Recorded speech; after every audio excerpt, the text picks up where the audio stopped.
This is Rahul. He lives in Mumbai. Rahul is good at making tasty dosas.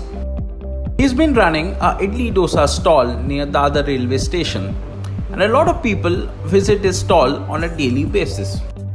Rahul dreams of opening a chain of stalls in his neighborhood, which will cost him around 2 lakh rupees. But he only has a capital of around 50,000. Now, what should Rahul do to fulfill his dream of opening stalls around the city? Rahul decides to look for partners or investors who would invest in his business venture. Stock or share is a unit of ownership of a company with equal obligation in profit and loss.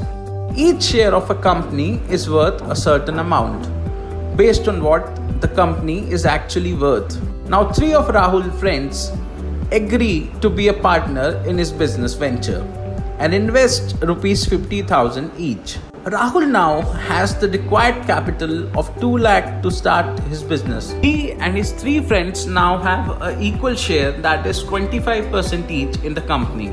All of them will have equal obligation in profits and loss. Now, the total value of their business is rupees 2 lakh. Subsequently, there are 4 shares of this business and each share is worth rupees 50,000.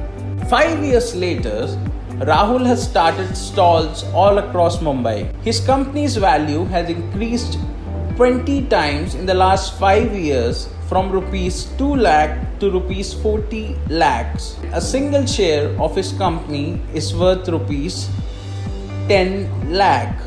Shares of his 3 friends have also increased from rupees 50,000 to rupees 10 lakh.